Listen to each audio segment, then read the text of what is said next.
18장 6절에서 16절 말씀입니다. 성경으로는 구약 439쪽입니다. 우리가 돌아올 때 곧 다윗이 이스라엘 사람을 죽이고 여인들이 이스라엘 모든 성읍에서 나와서 노래하며 춤추며 소고와 병사를 가지고 왕 사울을 환영하는데 여인들이 뛰놀며 노래하여 이르되 사울이 죽인 자는 천천히요 다윗은 만만히 올라간지라.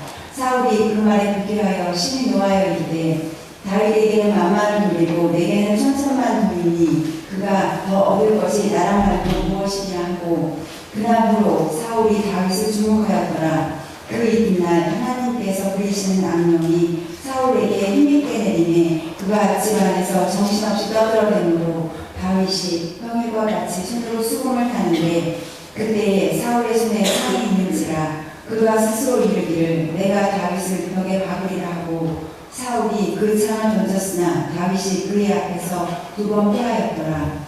여호와께서 사울을 떠나 다윗과 함께 계심으로 사울이 그를 두려워한지라. 그러므로 사울이 그를 자기 곁에서 떠나게 하고 그를 천부장으로 삼음해 그가 백성 앞에 출입하며 다윗이 그의 모든 일을 지혜롭게 행하니라. 여호와께서 그와 함께 계시니라. 사울은 다윗이 크게 지혜롭게 행함을 보고 그를 두려워하였으나 온 이스라엘과 유다는 다윗을 사랑하였으니 그가 자기들 앞에 출입하기 때문이었더라.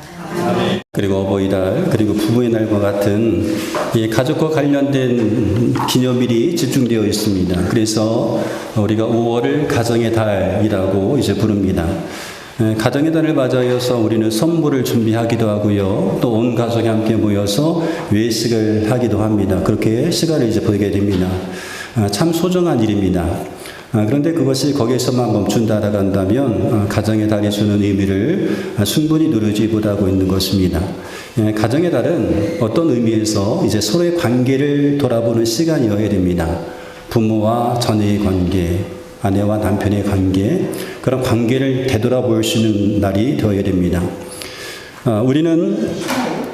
우리는 가까운 사람일수록 좀처럼 마음을 잘 표현하지를 못합니다.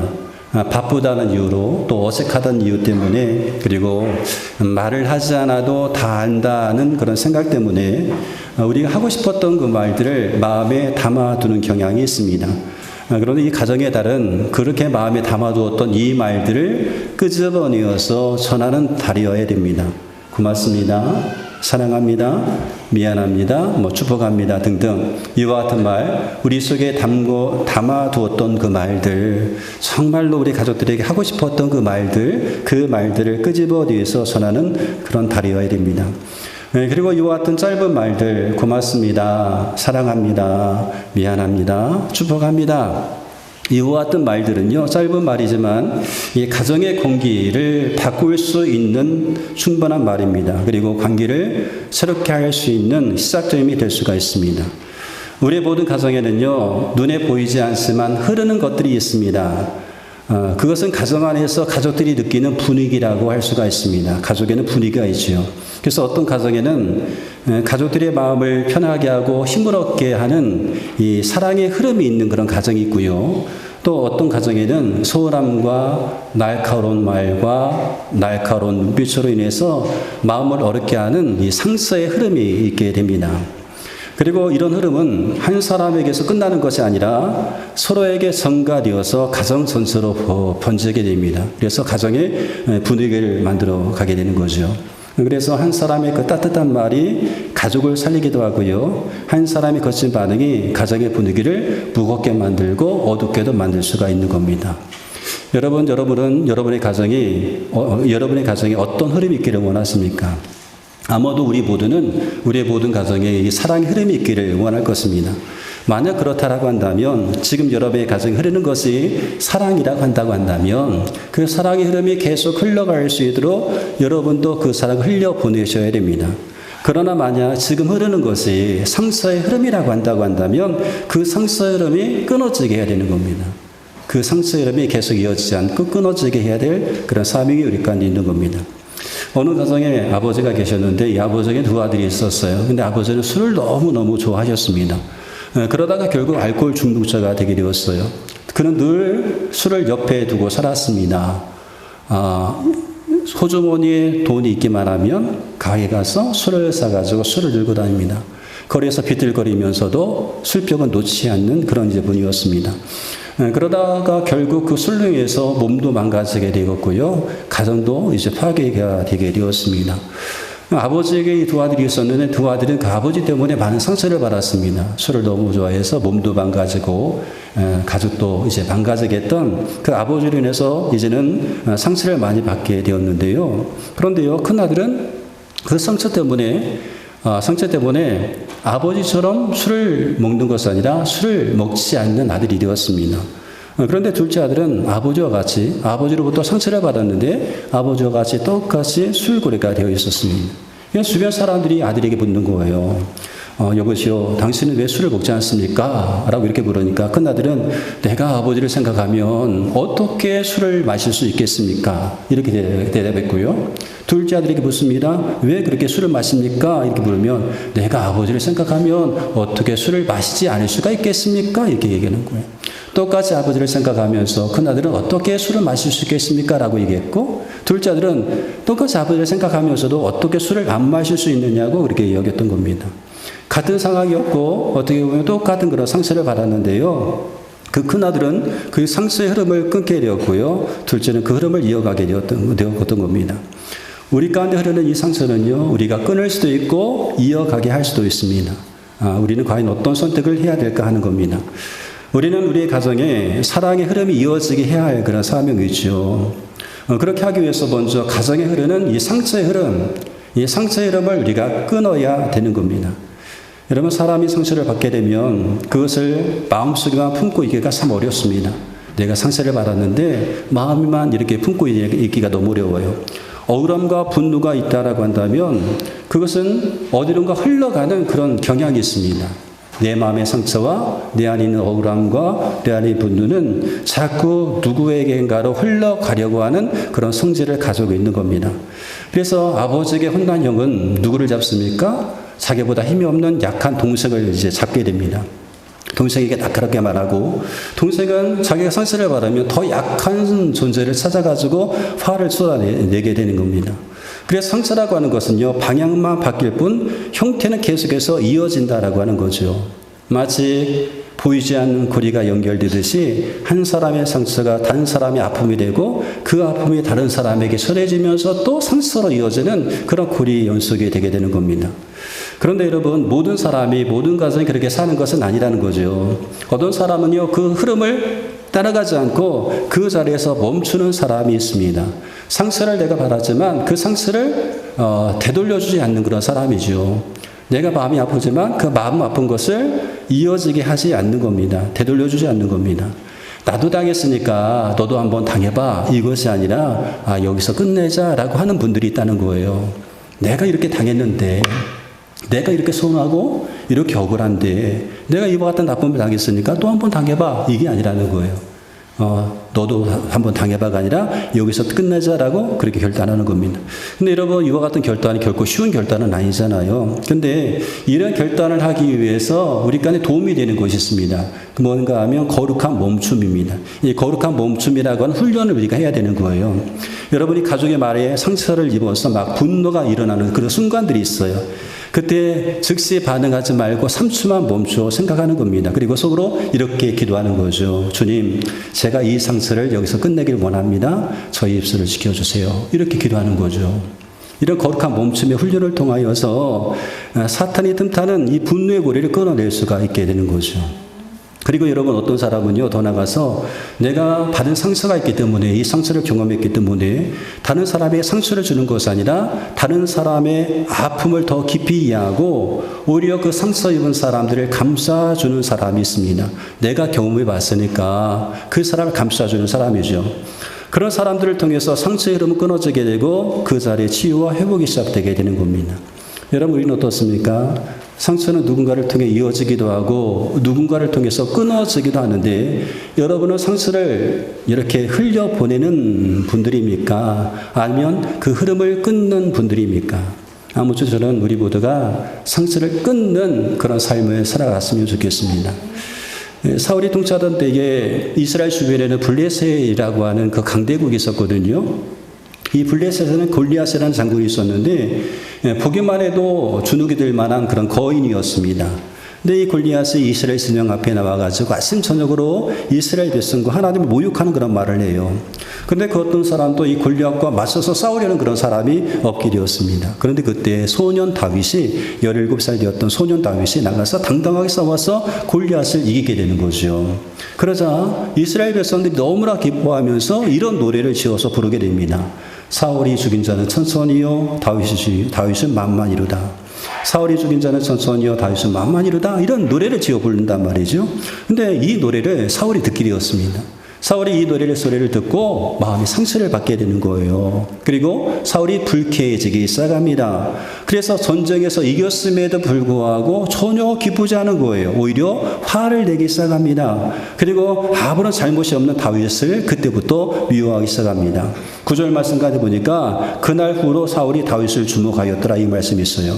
그날부터 다윗을 주목하기 시작합니다. 근데 여러분 여기 주목하였다 이 말은요 히브리 언어로 아완입니다. 아완의 뜻이 있는데요 집요하게 보다. 그냥 시선을 가지고 보는 것이 아니라 그냥 계속해서 지켜보는 겁니다. 그리고 아완은 의도를 가지고 관찰하는 그런 뜻이 있어요. 감정이 실린 시선, 의심과 경계에 질투가 담긴 시선으로 관찰하는 겁니다. 그리고 아완은 감시하다, 노려보다 그런 뜻이 있습니다. 그냥 긍정적인 감시가 아니라 적대적인 주시를 의미하는 거죠. 그래서 사울이 그때부터 다윗을 주목하였다 이 말은요 의도를 가지고 지켜봤다는 거예요. 사울의 시선에는요 질투심이 있고요 불안한 감정이 담겨져 있습니다. 그래서 다윗이 있는 그들의 모습을 보지 못하는 거예요. 다윗을 보면서 다윗은 문제가 될 수 있는 대상이다라고 여기면서 바라보는 겁니다. 사울의 눈에 들어왔던 다윗은 더 이상 사울의 눈은 더 이상 사실을 보는 그런 눈이 아니었어요. 사실을 사실로 봐야 되는데 사실을 보는 눈이 아니었습니다. 다윗이 잘하는 모습이 얼마나 많이 있었어요? 다윗이 사울을 위해서 얼마나 많은 일을 했습니까? 그런데 다윗의 잘하는 그런 모습은 보이지 않는 거예요. 사울이 다윗을 주목하면서 봤던 것은 뭐냐면 다윗이 혹시 실수하지는 않을까? 실수하는 것은 없을까? 흠을 찾아내려고 하는 그런 시선으로 그를 바라보는 겁니다. 실수하는 것은 없는지 그래서 흠을 찾아내어서 끌어내리려는 그런 눈으로 다윗을 바라보고 있는 겁니다. 그러다가 결국 사울이 약신에 걸려가지고 다윗을 죽이려고까지 했던 겁니다. 이것이 바로 아완의 시선, 즉 파괴적인 사람의 시선이었던 겁니다. 그러나 여러분 우리에게 감사할 것이 있어요. 우리 주변에 아완의 시선, 좀 파괴적인 시선으로 우리를 바라보는 사람도 있습니다. 때때로 있습니다. 그런데 그런 시선만 있는 것이 아니라 우리를 살리려는 그런 시선도 있습니다. 우리를 고쳐주기 위해서 주목하여서 보는 시선도 있습니다. 바로 하나님의 시선입니다. 하나님의 시선은 우리를 고쳐주고 우리를 보호하기 위한 그런 시선이었습니다. 그 시선이 지금 우리를 주목하여 보고 있다는 거죠. 우리의 가족을 주목하여 보고 있습니다. 그 시선이 있음을 우리가 믿을 때에 우리는 가정에 대한 소망을 가질 수가 있습니다. 하나님의 시선, 아완의 시선이 아니라 하나님 보호의 그 시선이 우리 가운데 있다. 사울은 아완의 시선으로 다윗을 주목했습니다. 그래서 그렇게 해서 자신의 상처를 다윗에게 전가시키려고 하고 있습니다. 내가 너 때문에 이런 시국을 받아. 내가 너 때문에 사울이 죽은 자는 천천히요 다윗은 만만이로다 이런 비교를 당하고 있어. 그러니까 너도 한번 당해봐. 이런 마음이었다는 거죠.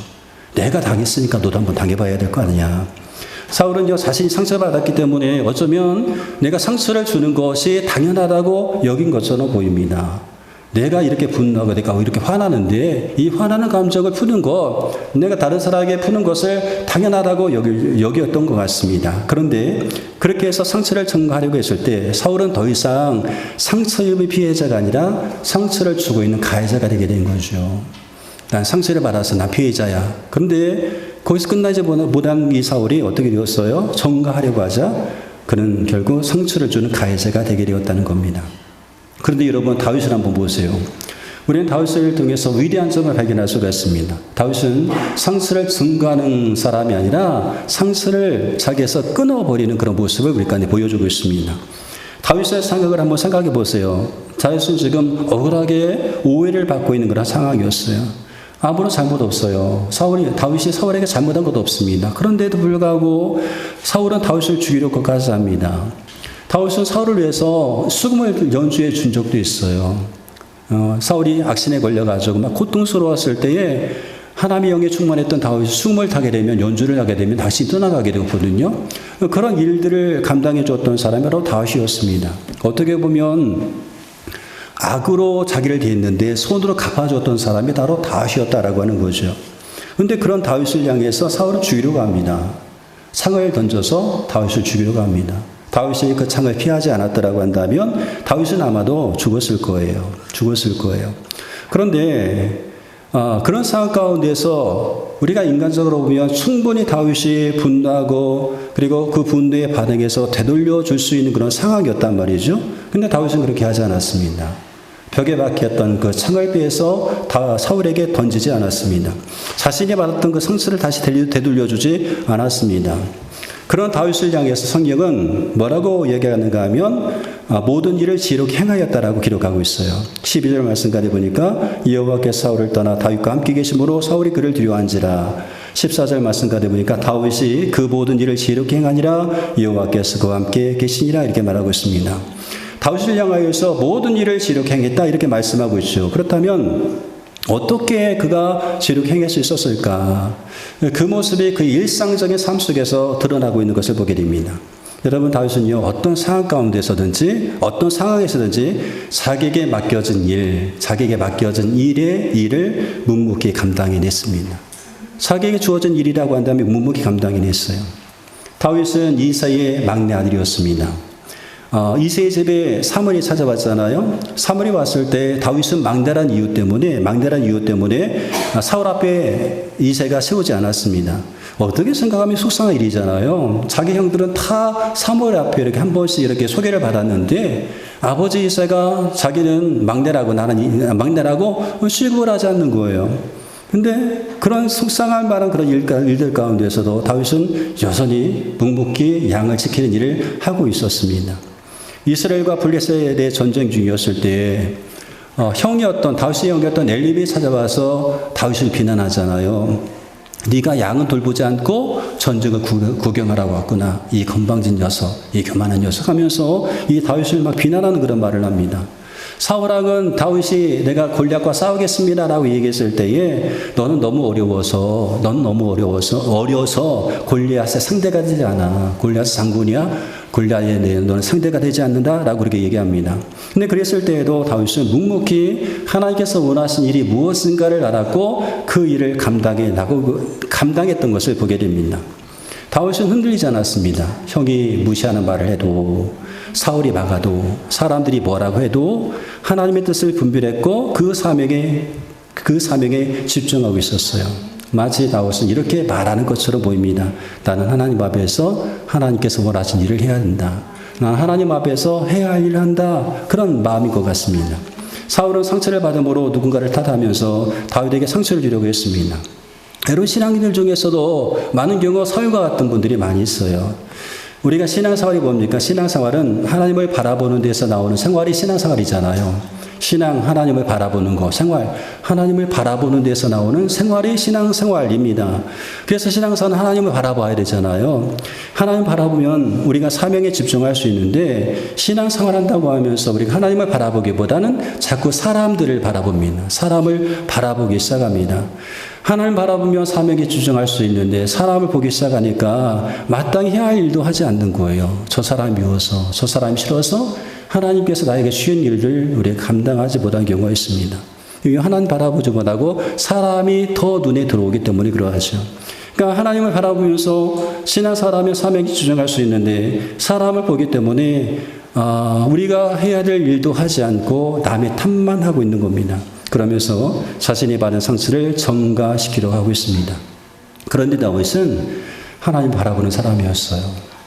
그래서 사울에게 이렇게 말을 합니다. 사무엘상 17장에 보면 여호와께서 나를 사자의 발톱과 곰의 발톱에서 건져내셨은즉 나를 이 블레셋 사람의 손에서도 건져내시리다.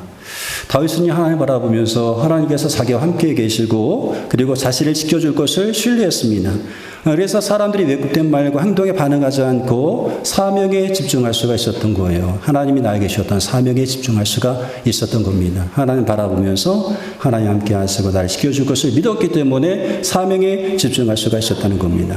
다윗은 여러분 언제나 어디서나 하나님이 함께 하심을 믿었습니다. 다윗은 상을 보지 않고 하나님 함께 하시는 하나님 보았습니다.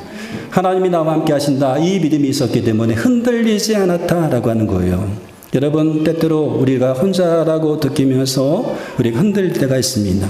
근데 결코 여러분 혼자가 아니에요. 우리는 혼자가 아닙니다. 하나님께서 함께 하신다라고 하는 거죠. 하나님이 나와 함께 하신다. 이 믿음이 있을 때에 우리는 사람들이 왜곡된 시선과 공격 속에서도 쉽게 무너지지 않습니다. 왜요? 하나님을 바라보기 때문에 그러하죠. 한 자매가 어떤 남자와 결혼을 하면서 약속을 했어요. 여보, 남자 결혼하면서 조건 하나를 내세웠는데 나는 예수 믿기 때문에 나는 신앙생활을 해야 됩니다. 결혼 후에도 신앙생활을 해야 됩니다라고 하는 그런 조건을 이제는 걸었습니다.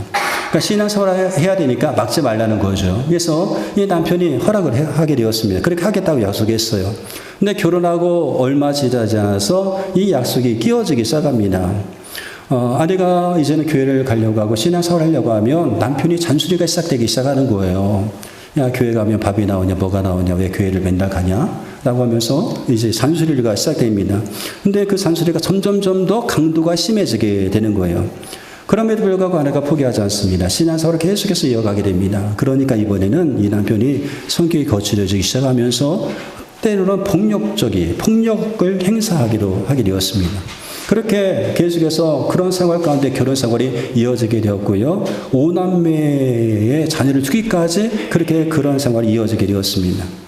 근데 어느 날 이 아내가 생각하기를 내가 지금까지 하나님께서 나와 함께 하심을 믿고 내가 지금까지 참았지만 난 더 이상 참을 수가 없다. 이혼을 하면 했지. 그런 생각을 하고 하나님께 어떻게 해야 될지를 묻는 40일 작전 기도에 들어가기 시작했어요. 하나님, 이혼해야 될까요? 말아야 될까요? 나 더 이상 도저히 참을 수가 없어요. 5남매 자녀를 키우기까지 내가 참고 살아왔지만 이제는 더 이상 인내할 힘이 없어요. 하나님 어떻게 할까요? 이혼할까요? 말까요? 이런 기도를 이제 하나님 앞에 올려드리는 거예요. 작정하고 40일 작정 기도를 하는데 그렇게 기도하면서 말씀을 하는데 사도행전 1장 8절의 말씀 가운데 은혜를 받게 되었습니다. 오직 성령이 너에게 마시면 너희가 권능을 받고 예루살렘과 온 유대와 사마리아 땅끝까지 이르러 내 증인이리라. 이 말씀이 어떤 말씀인지 모르지만 하나도 은혜를 받게 될 거예요.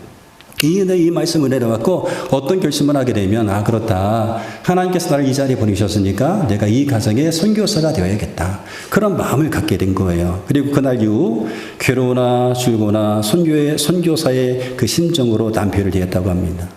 선교사의 심정으로 남편을 대한 거예요.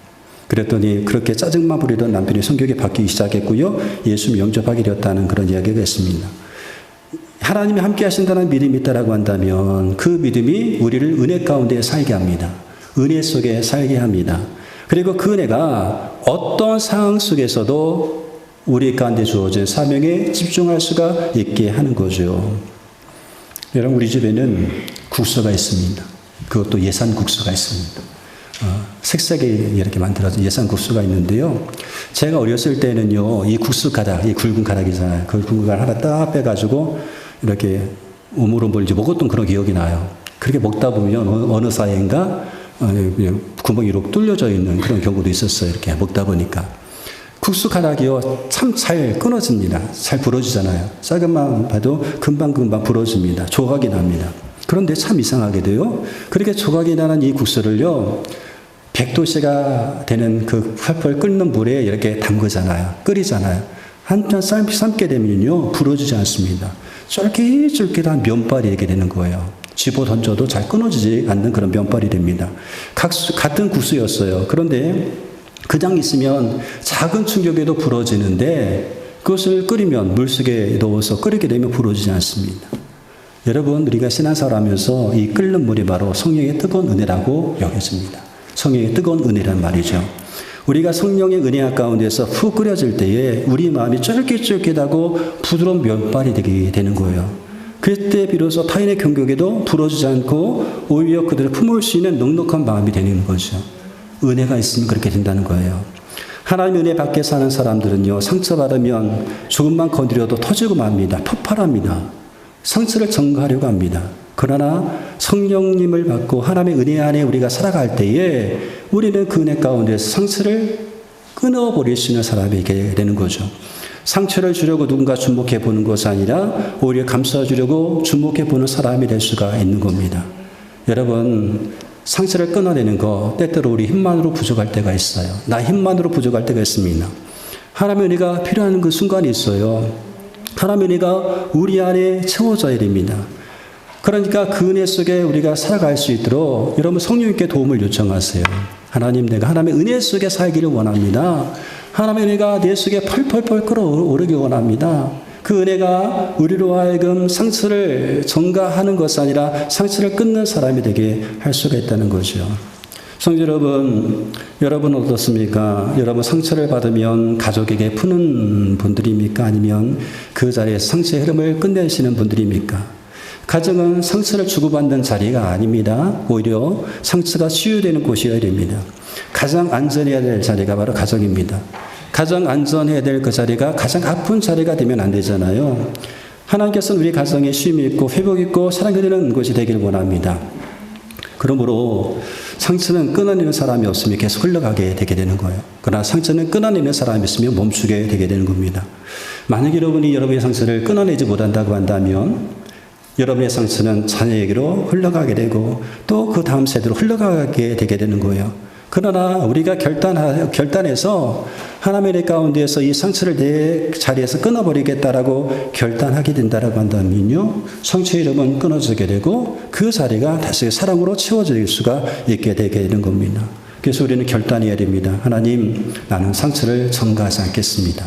하나님, 난 하나님 앞에서 묵묵히 사명에 집중하며 살겠습니다. 하나님, 난 하나님이 함께 하심을 믿습니다. 하나님의 은혜 가운데 살겠습니다. 그 은혜 안에 여러분 살아가심을 통해서 메마른 상처를 그대로 두지 마시고 그 상처를 은혜의 불로 푹 담가 두심을 통하여서 그 상처를 끊어버리시고요. 그리고 하나님으로 우리 가정에 흐르는 이 상처가 멈춰서고 다시금 사랑이 흐르는 그런 가정으로 만들어 가시기를 주님의 이름으로 축복합니다.